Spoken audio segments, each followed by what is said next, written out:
Materi pengenalan ilmu kimia.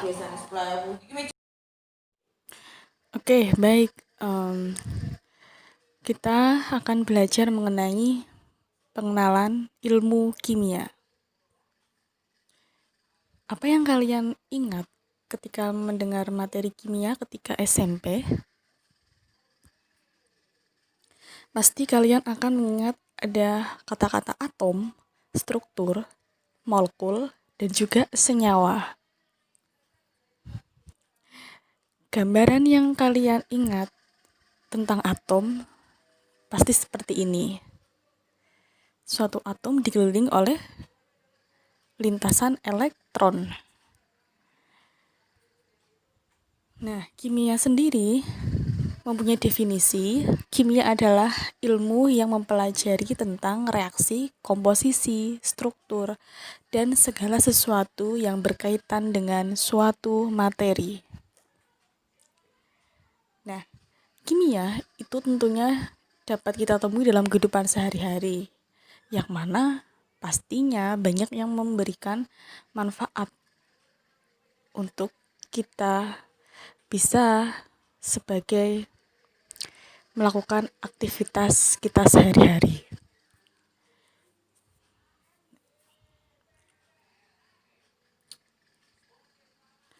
Kimia itu bermanfaat dalam kehidupan kita, ya pasti. Jadi kedudukan kimia itu yang pertama nanti kimia sebagai proses, kemudian kimia sebagai produk, dan yang terakhir kimia sebagai sikap.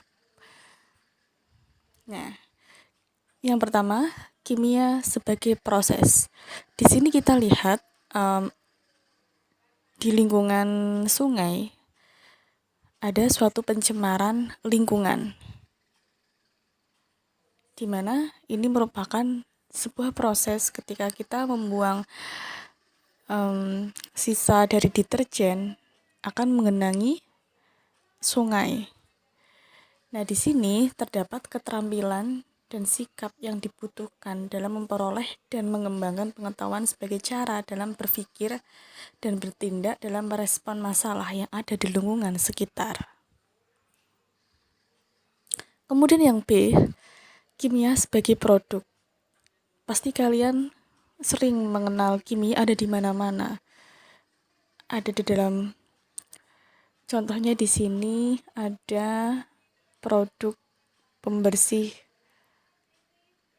piring yang mengandung jeruk nipis misalkan, kemudian ada lagi pembuatan bunga untuk menghias ruangan menggunakan bahan dasar plastik, itu juga bisa. Nah, jadi kimia itu hasilnya adalah nanti ketika dibuat kita rekayasa akan menampilkan sebuah produk merupakan hasil dari proses pengetahuan.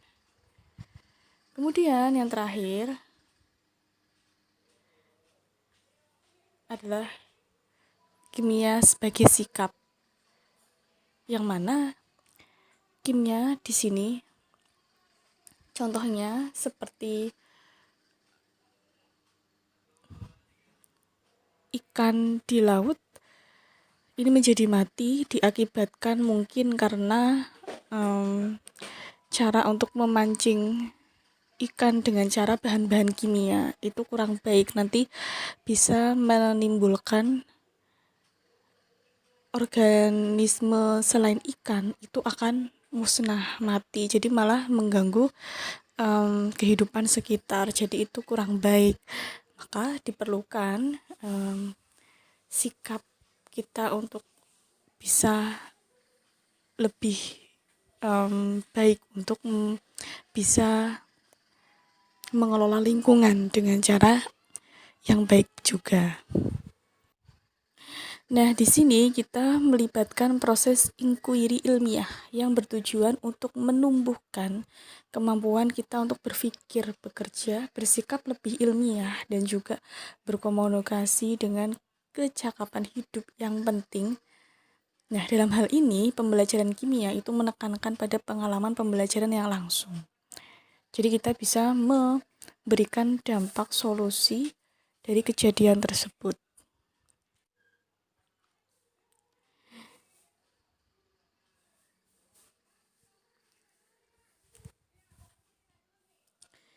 Kemudian, ilmu kimia juga berperan penting di dalam berbagai bidang, seperti di ilmu kesehatan.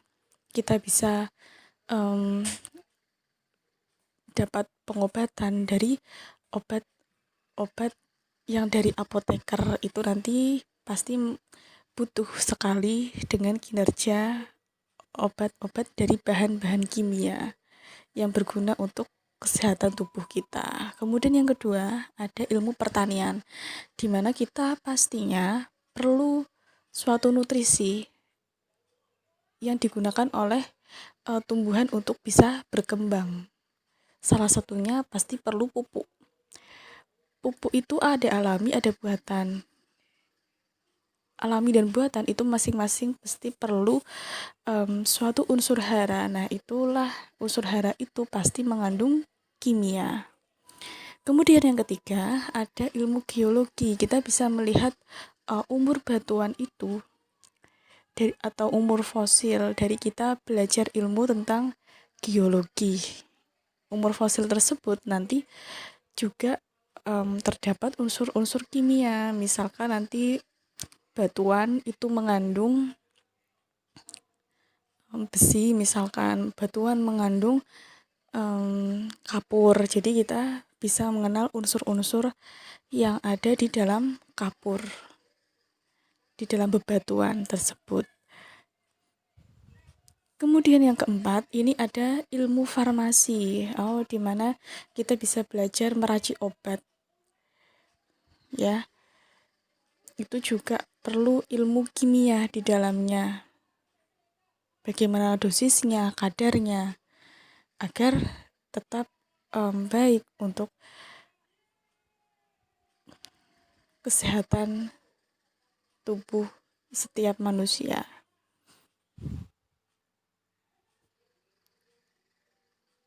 Nah, produk-produk kimia itu tidak serta-merta langsung jadi, namun ada ahli kimia yang telah memikirkan dengan langkah-langkah metode ilmiah. Ya, jadi kita nanti akan belajar tentang metode ilmiah. Nah, metode ilmiah itu pasti sering sekali digunakan oleh para ilmuwan, yang mana menjadi dasar di mana kita melakukan suatu penelitian itu bisa membuktikan suatu teori. Nah, langkah-langkahnya di sini ada beberapa langkah. Yang pertama, kita merumuskan masalah. Dan yang kedua, menentukan hipotesis. Yang ketiga, menerapkan variabel penelitian. Variabel penelitian ini ada 3, variabel bebas, terikat, dan kontrol. Kalau variabel bebas itu bisa diubah-ubah.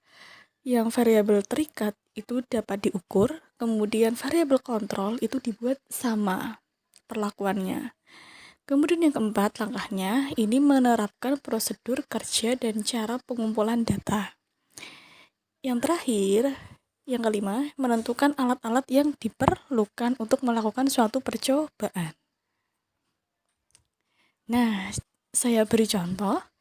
Ketika kalian ingin mengetahui jawaban empiris tentang kelarutan gula di dalam air, jadi kita melakukan percobaan ya, melarutkan gula di dalam air.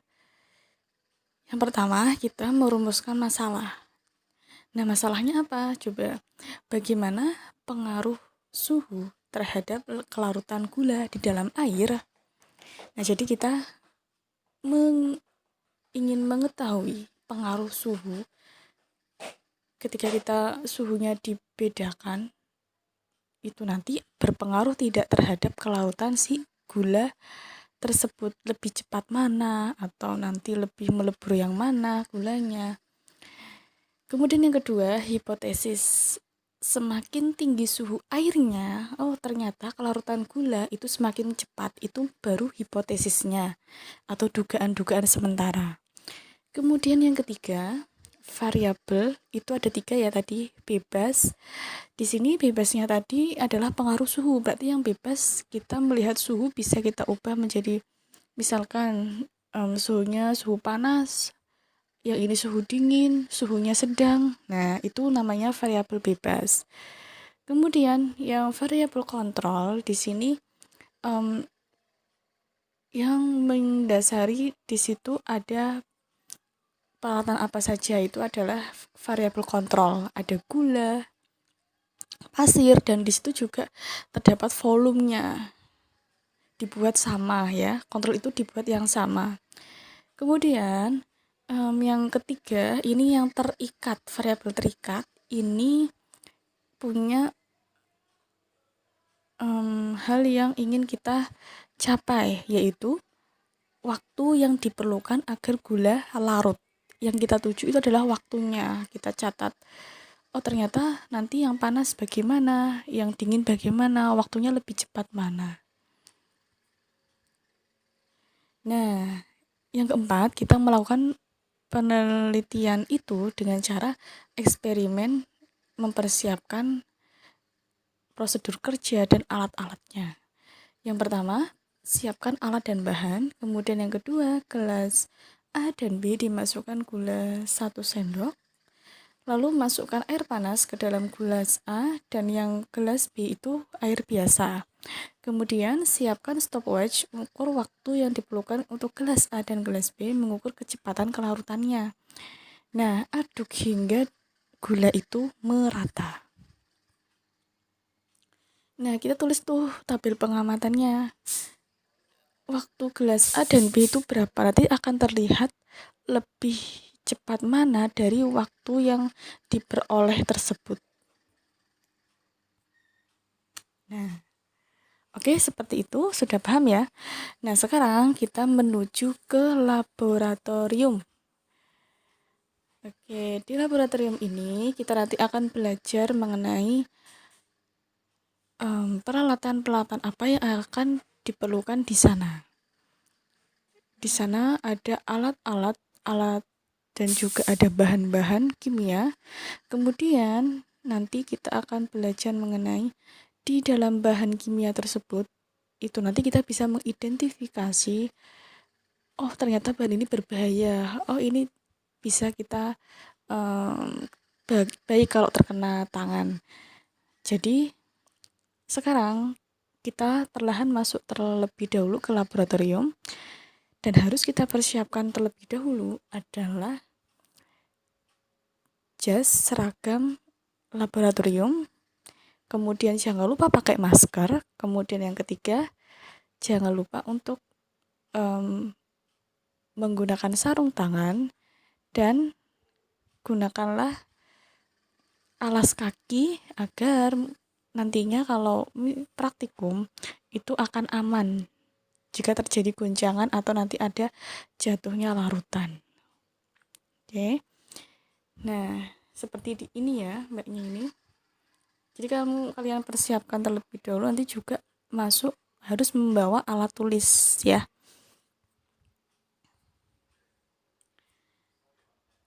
Nah, ini ya persiapan-persiapan untuk masuk ke laboratorium. Yang pertama adalah persiapan tentang tadi kita memakai alat perlindungan diri. Jangan lupa yang pertama tadi menggunakan seragam laboratorium, kemudian yang kedua menggunakan masker, yang ketiga menggunakan sarung tangan, dan yang keempat menggunakan alas kaki yang nantinya supaya kita bisa terlindung dari jatuhnya larutan. Kemudian yang kedua, materi praktikum. Yang ketiga, keselamatan laboratorium. Misalkan nanti ada kecelakaan-kecelakaan kecil. Yang pertama, cara menangani tumpahan zat kimia. Yang kedua, cara menangani alat yang pecah. Dan yang ketiga, cara menangani kebakaran. Nah, kita kenalan dulu dengan peralatan kimia. Di sini kalian pasti akan sering sekali untuk menjumpai alat-alat kimia yang akan sering kita gunakan dalam praktikum. Di sini ada gelas beker sebagai menampung jumlah larutan. Kemudian gelas ukur untuk mengukur volume larutan. Ada lagi pipet tetes, memindahkan beberapa tetes zat cair. Ada lagi botol semprot, menyimpan aquades untuk mencuci alat. Ada batang pengaduk untuk mengaduk larutan. Kemudian ada kaca arloji, ini untuk menutup gelas kimia, tempat menimbang bahan. Kemudian ada bola hisap, menghisap larutan yang akan diukur. Ada corong, itu untuk menyaring cairan kimia. Kemudian ada pipet gondok untuk mengambil larutan dengan volume tertentu. Ada lagi nih, plat tetes, itu gunanya untuk tempat mereaksikan zat di dalam jumlah kecil. Tabung ukur, itu untuk mengukur dan mencampurkan larutan kimia. Tabung reaksi, menampung larutan dalam jumlah yang sedikit. Pipet ukur untuk mengukur volume larutan. Penjepit tabung reaksi, menjepit tabung reaksi selama proses pemanasan. Pembakar spiritus untuk memanaskan larutan. Kemudian ada lagi klem buret, itu untuk memegang buret yang digunakan untuk titrasi. Nah, ada statif, ini menegakkan corong buret yang untuk dilakukan untuk titrasi. Kemudian ada kawat kasa, ini alas penyebaran panas. Ada lemari asam, ini untuk menyimpan larutan yang bersifat asam. Ada eksikator, ini untuk mendinginkan zat. Mortal alu, menggeruskan dan mengharuskan suatu zat. Cawan porselin, wadah untuk mereaksikan suatu zat pada suhu tinggi. Kawat nikrom, mengidentifikasi suatu zat dengan cara uji nyala. Erlenmeyer, menyimpan dan memanaskan larutan. Kertas saring, menyaring larutan. Rak tabung reaksi, tempat tabung reaksi. Kemudian buret, mengeluarkan larutan dengan volume tertentu. Oven, mengeringkan peralatan yang akan digunakan. Kemudian bunsen, ini untuk keperluan menggunakan api. Alat penimbang suatu zat adalah neraca. Kemudian ada kertas indikator, menentukan pH larutan. Ada sentrifug untuk memisahkan dan mengendapkan perandatan dari larutan. Ada corong pisah untuk memisahkan larutan dan gas. Kemudian ada mikropipet, ini untuk memindahkan cairan dengan volume yang sangat kecil. Nah, seperti ini. Kemudian kita akan belajar mengenai simbol-simbol kimia. Ini sering sekali ada di dalam ruangan dan juga ada di tampil di dalam botol larutan kimia. Karena sebelum kita menggunakan larutan kimia, kita juga harus berhati-hati untuk memegang, karena nanti takutnya ada suatu bahan yang memang berbahaya bagi kulit. Jadi makanya perlu kita mengenal simbol-simbol kimia seperti berikut. Yang pertama, ada gambar api. Ini adalah gambarnya menunjukkan bahwa larutan tersebut mudah terbakar. Kemudian ada gambar tengkorak. Bahannya bersifat toksik atau beracun. Kemudian tanda X, ini bahannya merengsa. Ada gambar seperti itu. Yang keempat adalah bahannya mudah meledak atau meletup. Kemudian yang kelima, bahannya ini mengakis ya.